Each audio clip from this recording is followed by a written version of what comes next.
Meus queridos irmãos, vamos abrir a palavra do Senhor lá em Eclesiastes. Vamos voltar para Eclesiastes. Eclesiastes. Hoje nós vamos do capítulo 4. Voltamos aí aonde paramos. Capítulo 4, agora do verso 4 ao verso 16, ao verso de número 12, perdão. Desculpa. Ao verso 16. Nós vamos repetir dois versos que nós mencionamos na última vez. Então nós vamos do 4, capítulo 4 de Eclesiastes, do verso 4 ao verso de número 16. Você que está nos visitando, aqui nós temos o hábito, o costume de expor a Bíblia sequencialmente. Nós estamos aí peregrinando no livro de Eclesiastes. Hoje no capítulo 4. A minha oração é que Deus fale ao seu coração. Vamos orar? Vamos orar. Vamos ler a Bíblia antes de orar. Vamos ler a Bíblia, a palavra de Deus. Eclesiastes capítulo 4, gente. Do verso 4 ao verso 16, eu estou lendo numa versão nova revista autorizada. Nova versão internacional, desculpa. Descobri que todo trabalho e toda realização surgem da competição que existe entre as pessoas. Mas isso também é absurdo, é correr atrás do vento. O tolo cruza os braços e destrói a própria vida. Melhor é ter um punhado com tranquilidade do que 2 punhados à custa de muito esforço e de correr atrás do vento. Descobri ainda outra situação absurda debaixo do sol. Havia um homem totalmente solitário. Não tinha filho nem irmão. Trabalhava sem parar. Contudo, os seus olhos não se satisfaziam com a sua riqueza. Ele sequer perguntava: para quem estou trabalhando tanto e por que razão deixo de me divertir? Isso também é absurdo. É um trabalho por demais ingrato. É melhor ter companhia do que estar sozinho, porque maior é a recompensa do trabalho de 2 pessoas. Se um cair, o amigo pode ajudá-lo a levantar-se. Mas pobre do homem que cai e não tem com quem o ajude a levantar-se. E se 2 dormirem juntos, vão manter-se aquecidos. Como, porém, manter-se aquecido sozinho? Um homem sozinho pode ser vencido, mas 2 conseguem defender-se. Um cordão de 3 dobras não se rompe com facilidade. Melhor é um jovem pobre e sábio do que um rei idoso e tolo que já não aceita repreensão. O jovem pode ter saído da prisão e chegado ao trono, ou pode ter nascido pobre no país daquele rei. Percebi que ainda assim o povo que vivia debaixo do sol seguia o jovem, o sucessor do rei. O número dos que aderiram a ele era incontável. A geração seguinte, porém, não ficou satisfeita com o sucessor. Isso também não faz sentido. É correr atrás do vento. A palavra de Deus. Eu queria muito que você pudesse orar, dizendo assim: Deus, fala comigo. Eu estou precisando ouvir a tua voz. A palavra do Senhor foi lida. Desarme o meu coração, para que eu possa entender a palavra do Senhor, que ela possa fluir ao meu coração. Faça essa oração, de forma muito simples e direta ao Senhor. Senhor, a palavra do Senhor foi lida. Obrigado por ela. Obrigado porque o Senhor nos ama muito.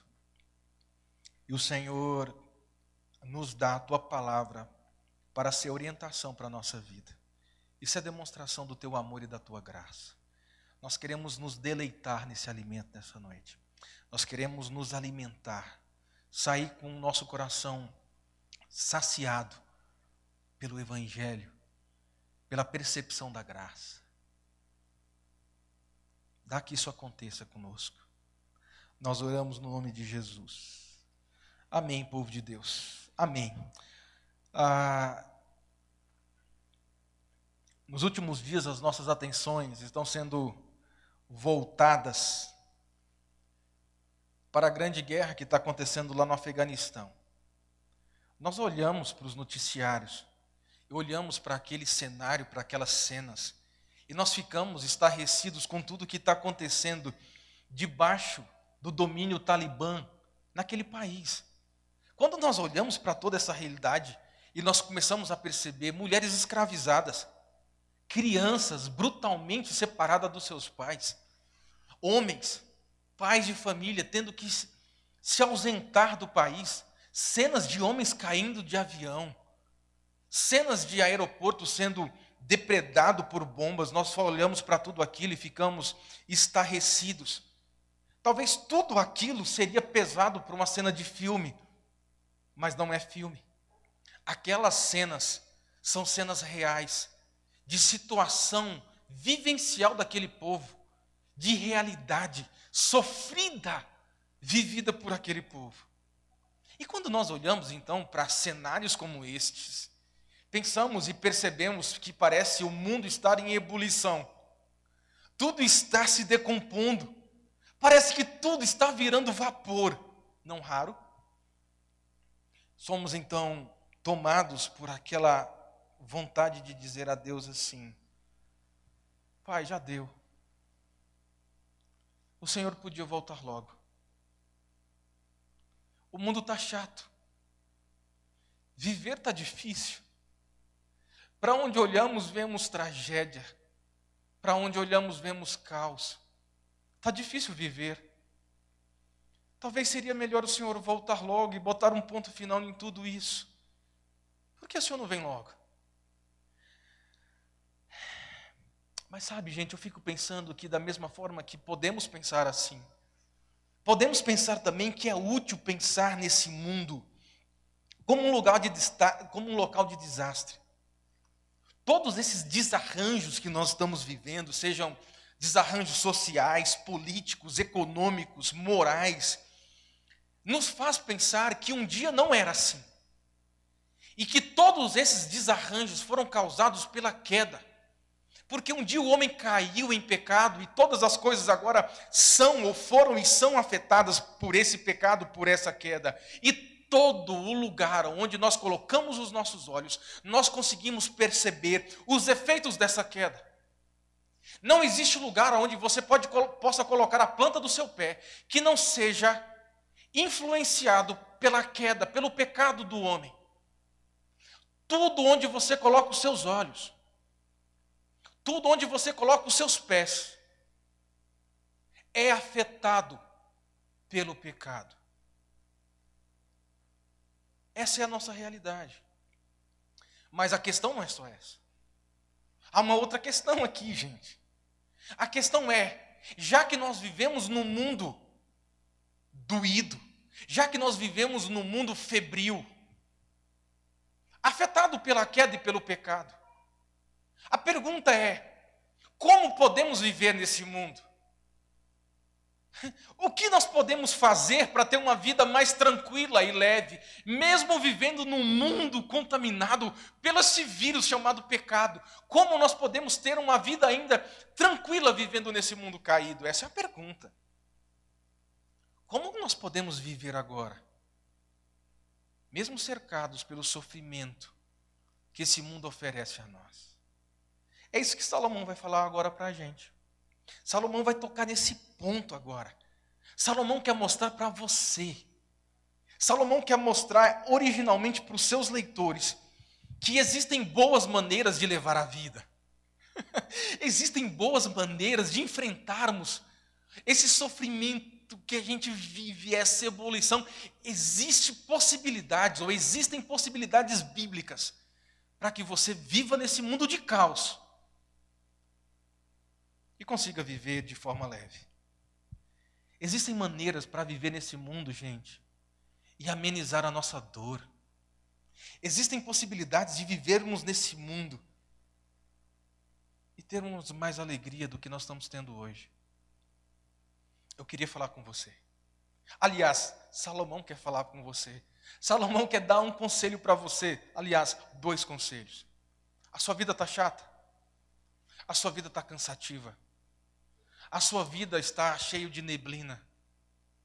A vida está pesada? Está sombria? Salomão está dizendo: há esperança para você. Há possibilidades para você ter uma vida nova. E ele vai dar 2 conselhos para nós nessa noite. Vamos lá? Vamos ouvir os conselhos do velho Salomão. Ele está dizendo a primeira coisa aqui. A vida flui melhor quando nós temos um coração contente. Pegou? A sua vida vai fluir melhor quando você aprender a ter um coração contente. É o que Salomão está dizendo. Se não, por favor, volte lá na sua Bíblia. Se você fechou, abra novamente. Volte lá no verso 4 e no verso 6. Diz assim, Salomão dizendo: descobriu por quê? Lembra que nós falamos aqui alguns dias atrás? Descobriu porque ele gastou tempo averiguando. E quando ele gasta tempo averiguando a vida, analisando a vida, ele descobre algumas coisas. Ele diz: eu descobri o quê? Que todo trabalho e toda realização surgem da competição que existe entre pessoas. E algumas versões vão falar sobre inveja. Mas isso também é absurdo. É correr atrás do vento.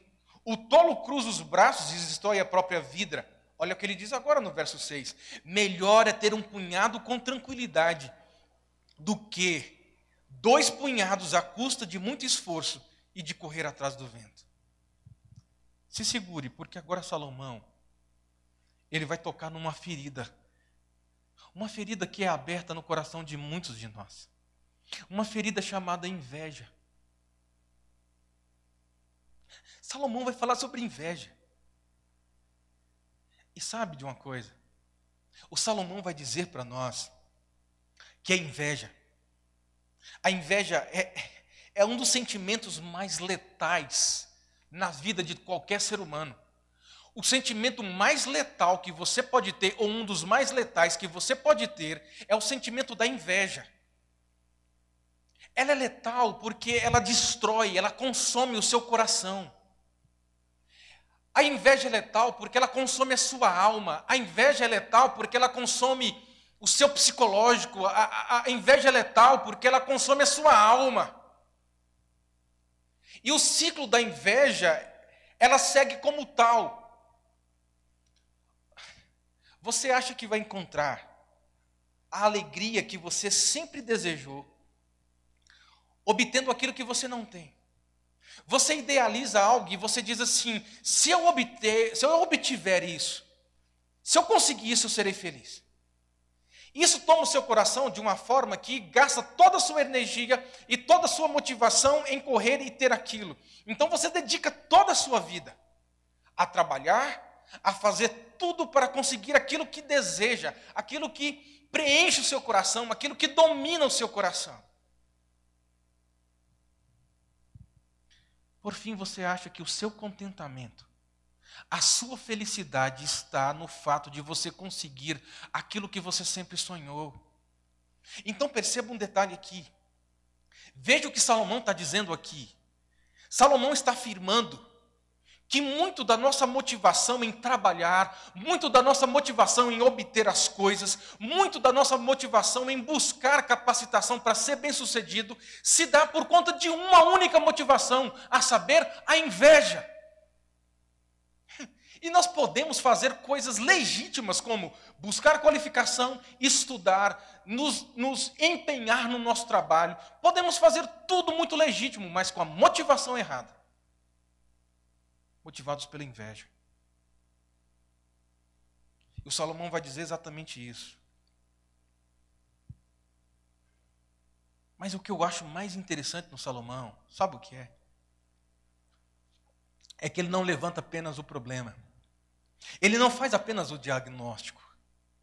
Como um médico perito, ele receita o remédio. Ele está dizendo: sabe por que você está com a vida... Ele escrevendo para os seus leitores e dizendo: está vendo por que a vida está tão sombria? Você está vendo por que a vida está tão preto e branco para você? Talvez tudo que você está fazendo seja motivado pela inveja. E você não consegue sair desse ciclo. Mas Salomão, de forma muito sábia, vai dizer assim: quer sair do ciclo? Eu vou dar um remédio para você. E o remédio para a inveja de Salomão é apenas um: o contentamento. É impressionante como Salomão estabelece isso para nós.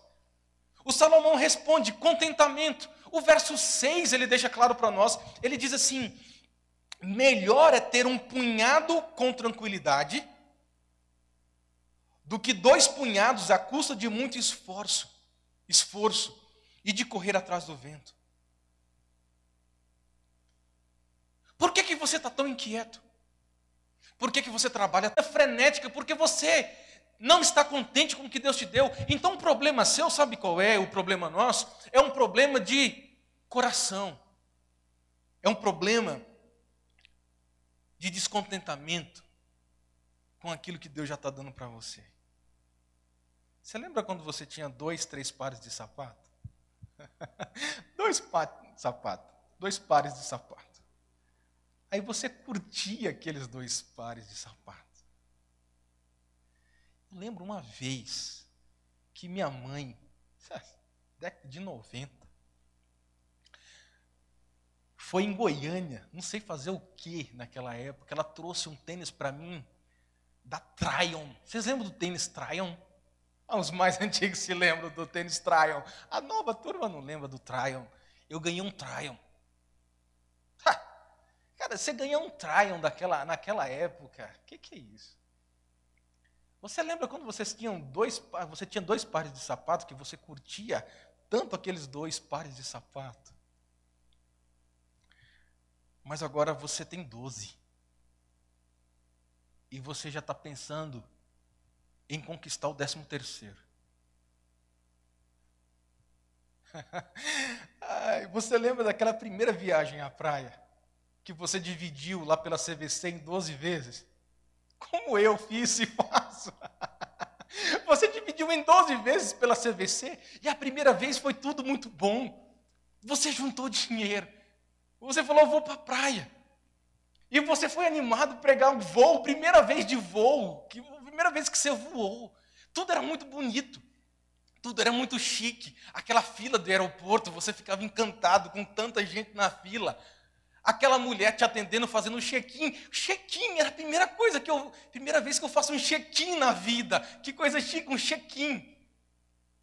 Você foi naquele voo apertado, de madrugada, porque é mais barato, você pegou algumas conexões. Mas tudo era muito bom. Até o enjoo que você sentiu na decolagem ou na aterrissagem foi bom, foi divertido. Mas agora você já vai com frequência para a praia. Ou para qualquer outro lugar. Tudo é chato.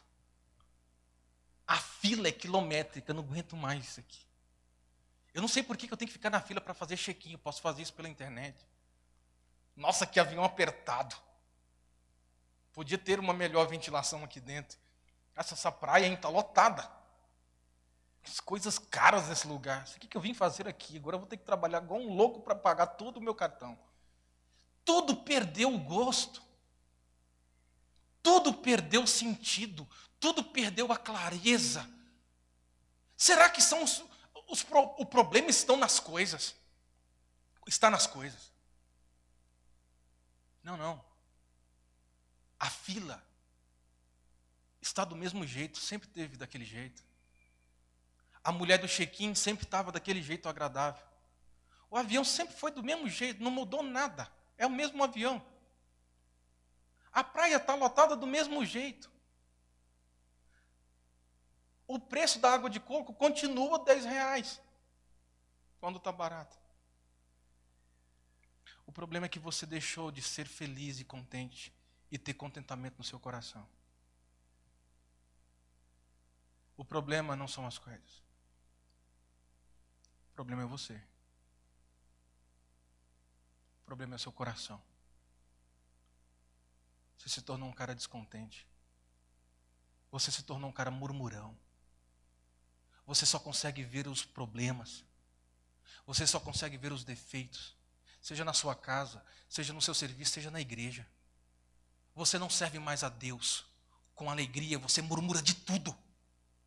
De tudo você reclama. Se está desse jeito, está ruim. Se está daquele jeito, também está ruim. Você murmura de tudo. Até quando?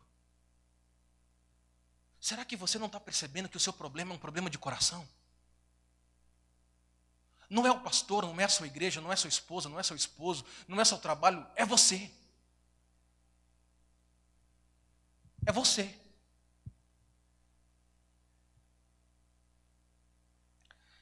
Então, gente, deixa eu te falar o seguinte. Aprenda a viver o momento em que você está. Com alegria. Seja na família que você tem, seja no trabalho que você desempenha, seja na igreja que você congrega. Para de reclamar da igreja, pelo amor de Deus, para. Para. Seja mais feliz. E nós precisamos, então, olhar sempre para a vida de Jesus Cristo. Jesus, ele exerceu seu ministério ao longo da sua vida, não de forma frenética e desequilibrada. Jesus sabia parar. Jesus sabia dormir, descansar.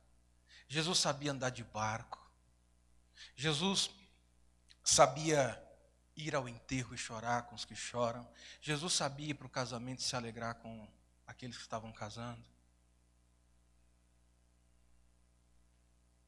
Contentamento no coração, gente. Você quer ter uma vida mais tranquila, mais fluida, nessa vida, nesse mundo mal? Mude o seu coração.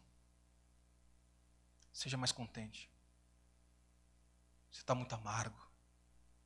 Você está muito azedo. Você precisa mudar. A segunda coisa que Salomão diz para nós aqui, o segundo conselho para você ter uma vida um pouco melhor nesse mundo mal. O segundo conselho de Salomão é o seguinte: a vida flui melhor quando nós vivemos ao lado de pessoas. Eu preciso explicar isso. A vida vai fluir melhor quando você não viver de forma isolada. O Salomão que está dizendo aqui. E eu preciso ler aqui. Na verdade,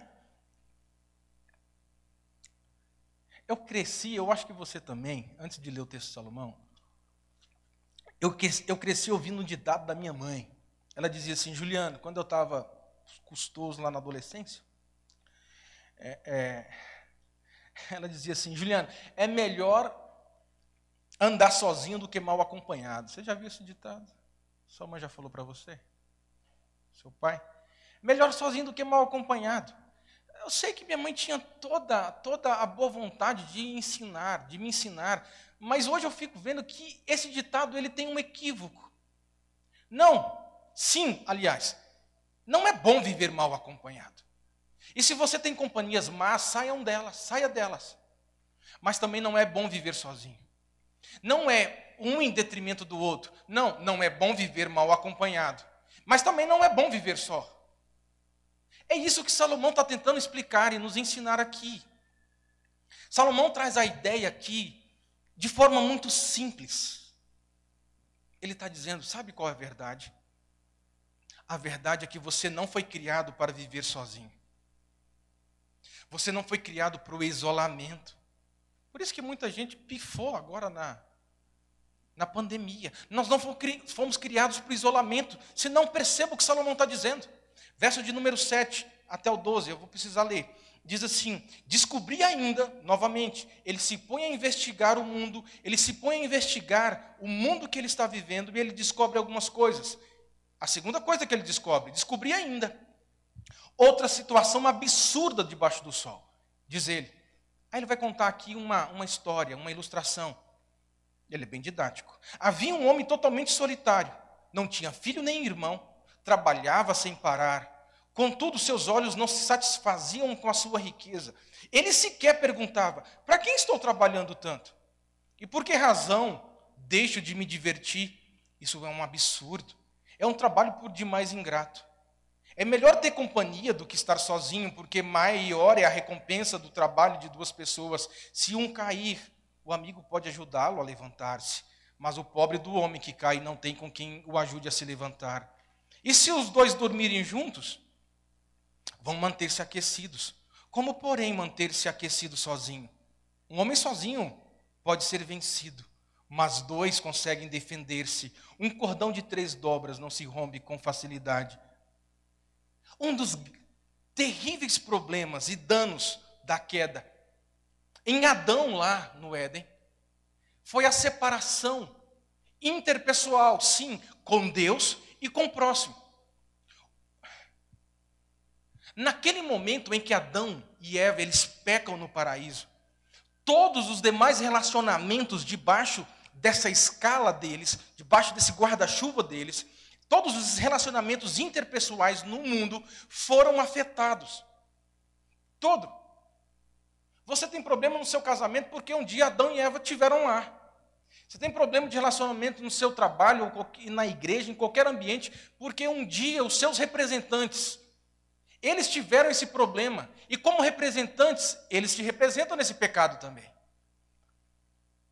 Então, às vezes isso, gente, justifica algumas pessoas que quererem viver em isolamento. Para muitos, talvez para você.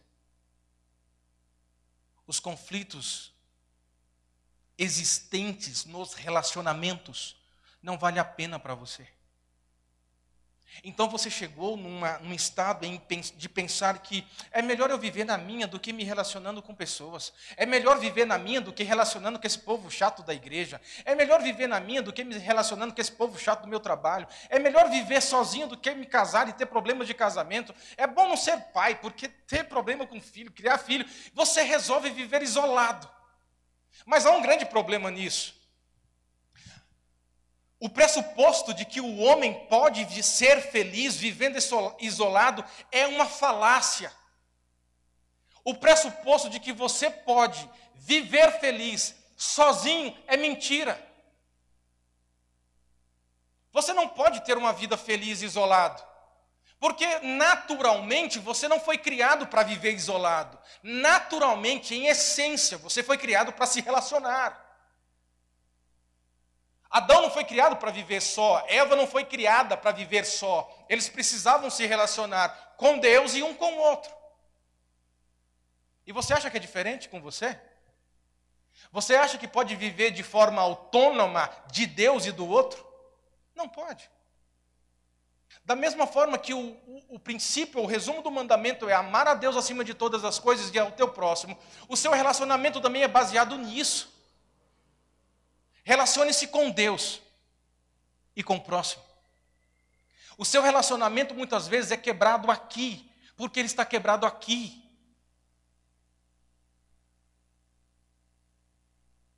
A pergunta que eu sempre faço no aconselhamento de casais é: como é que está a vida de vocês com Deus? Individualmente. Vocês oram? Vocês ou você lê a Bíblia? Não. Ok. Eu já sei qual que é o problema. Vocês querem ter relacionamento frutífero aqui? Se vocês não têm um relacionamento frutífero aqui, vamos voltar a estaca zero.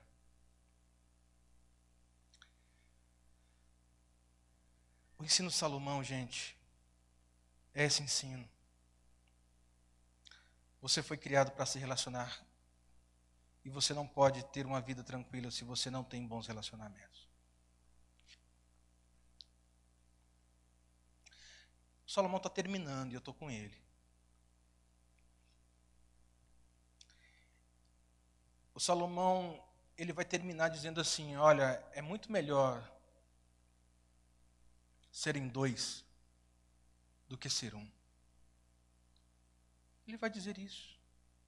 É melhor ter companhia do que estar sozinho. Aí ele vai dizer lá na frente ainda: se um amigo cair, o outro pode levantar. Está vendo tanto que é melhor ser dois do que um? E quando estiver no frio, o outro aquece o outro. Um aquece o outro. O Salomão termina com chave de ouro. Eu quero dizer para você o seguinte: viver em companhia, viver em comunidade, é melhor porque podemos obter recompensa do nosso trabalho. Pensa na família. Dois podem ajudar financeiramente melhor a família do que um, em teoria, em tese. Pense na família.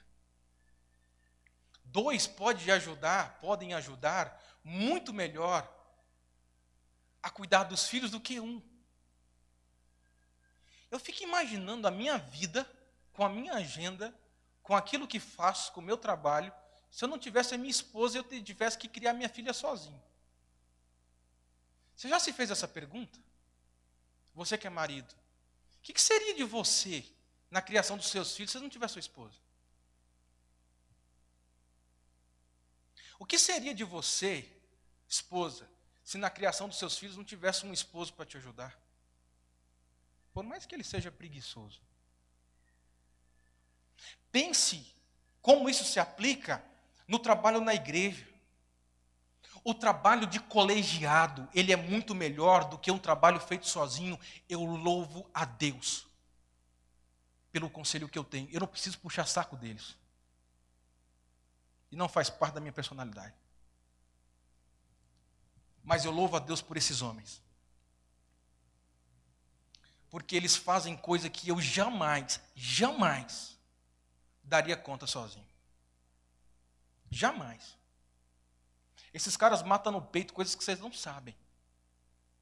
Eles resolvem coisas que vocês não passam na cabeça de vocês. Que eu não conseguiria fazer. Por tempo e por falta de competência. Melhor é serem dois.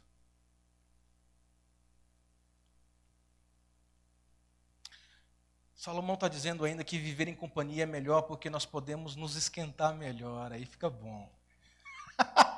Verso de número 11, Salomão, como é que você fala isso publicamente? E se dois dormirem juntos, vão manter-se aquecidos, como porém manter aquecido sozinho? Que sensação gostosa você deitar com a sua esposa. Não vou falar, com a sua esposa, naquele frio, naquela noite fria. E você poder abraçar a sua esposa, debaixo daquela coberta quente. Que sensação agradável. Isso é para casado. Namorado não se abraça debaixo de coberta. Se você está namorando e está abraçando seu namorado debaixo da coberta, você está errado.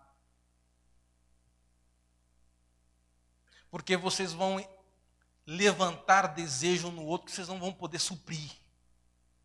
Vocês vão pecar. É gostoso quando você casa. Então casa logo, para de enrolar a moça aí. Viu, Vitor? Então, coitado do Vitor. Tinha que quebrar um pouco. Mas há mais coisas envolvidas aqui. Eu estou caminhando para o final. Há mais coisas envolvidas aqui. Nós precisamos de companhia. Não apenas para aquecer o corpo. Nós precisamos de companhia para aquecer o coração. Você precisa de bons amigos para aquecer o seu coração. Nós precisamos de amigos que aquecem o coração nas noites frias. Nós precisamos de amigos que enfrentam junto com você as suas derrotas.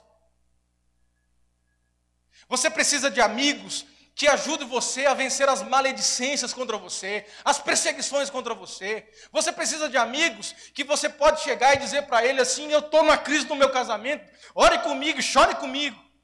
Eu preciso de amigos e você precisa de amigos que você pode abrir o coração e dizer assim: eu tenho problemas sérios na criação dos meus filhos. Eu preciso ter o meu coração aquecido. Quem são seus amigos que aquecem o seu coração?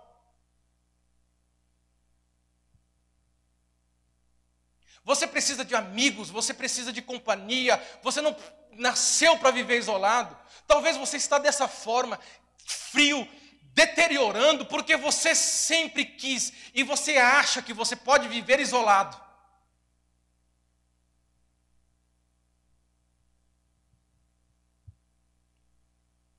E quem vive isolado está enrolado. Por essas questões que disse.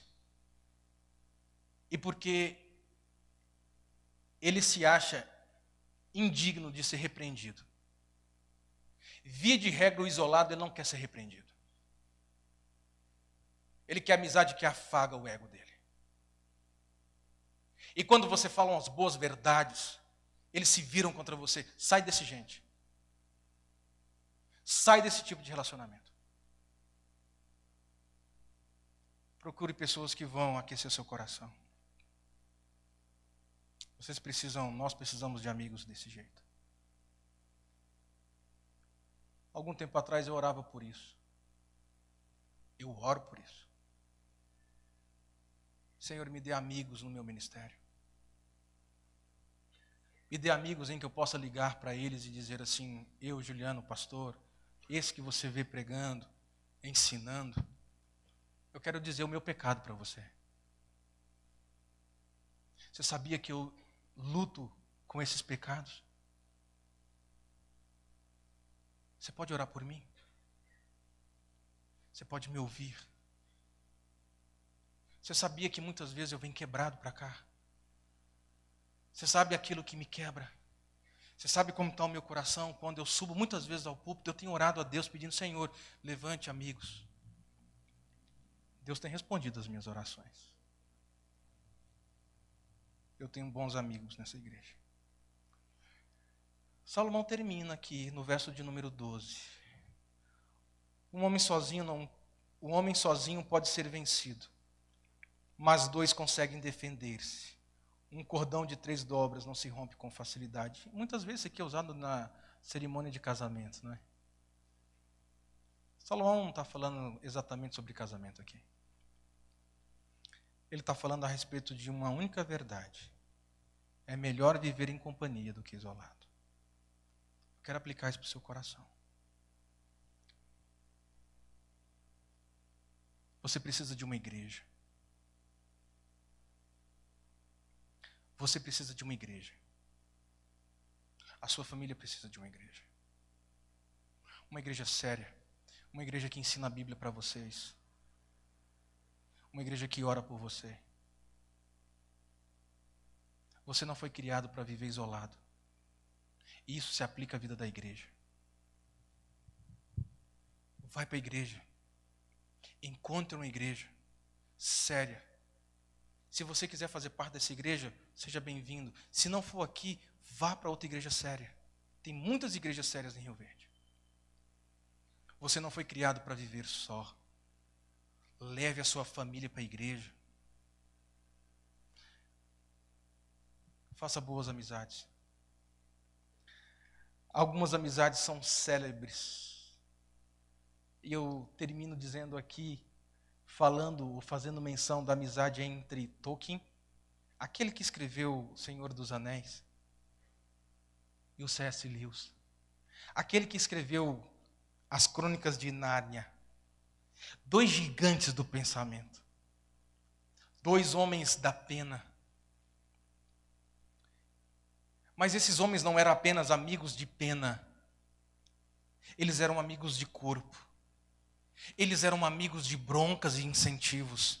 Eles eram amigos de carreira, mas também eram amigos de fé. E há um livro que trata muito bem essa estreita relação de amizade entre eles, que foi escrito por um cara chamado Colin Dowsing. Você pode ler esse livro.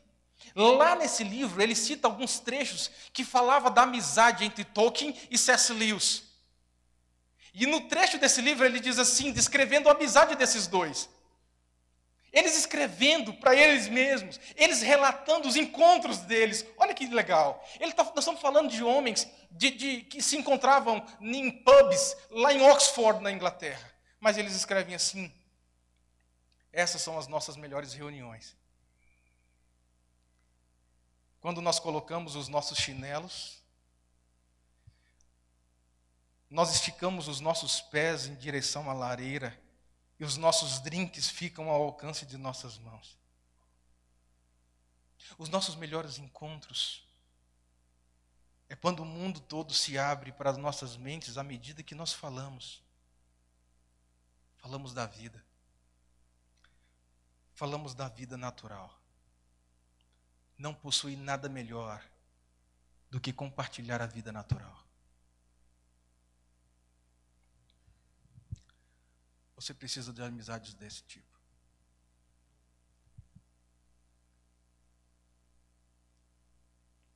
Aquele amigo que vai confortar o seu coração. Aquele amigo que você vai encontrar com ele para falar nada.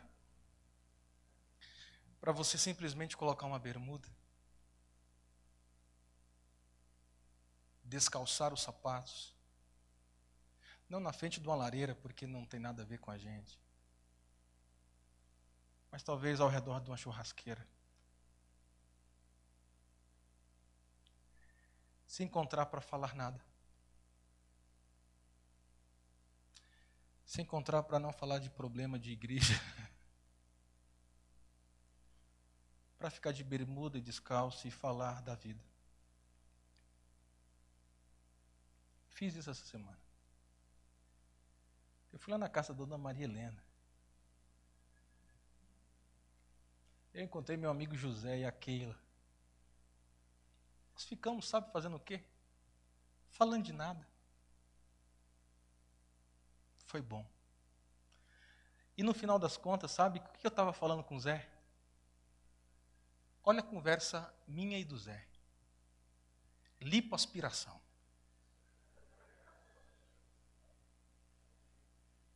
Imaginamos fazendo lipo.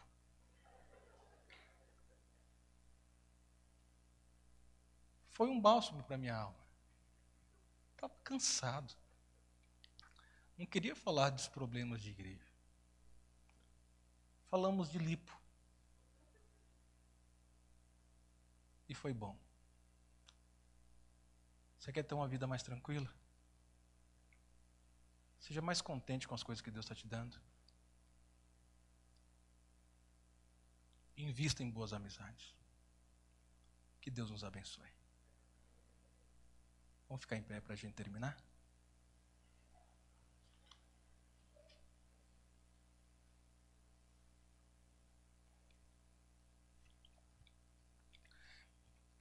Deus, obrigado por esse momento.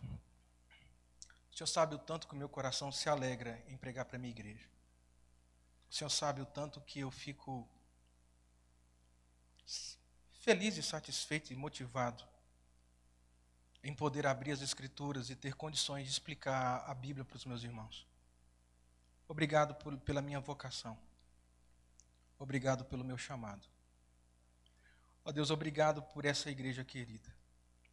Temos problemas de relacionamento, sim, porque isso já acontece desde o Éden. Mas o Senhor Jesus veio para restaurar todas as coisas, inclusive os nossos relacionamentos. E o maior relacionamento que o Senhor estreitou foi o relacionamento entre nós e o nosso Deus. Éramos inimigos do Senhor. E o Senhor nos uniu ao Pai. E hoje nós podemos chegar diante do Pai, quantas vezes nós precisarmos, e dizer: Abba, Pai, Paizinho querido, e o Senhor vai nos ouvir. Obrigado por isso. E obrigado também, ó Deus, por saber que o Senhor é o único que pode preencher a alegria do nosso coração e nos dar um real contentamento. Louvado, exaltado seja o nome de Jesus Cristo. Agora, amados irmãos, vão na paz. Que a graça, que o amor e que a comunhão de Deus Pai, Deus Filho, Deus Espírito Santo estejam com todos vocês, hoje e para todo sempre. Amém. Deus abençoe, gente. Uma boa semana.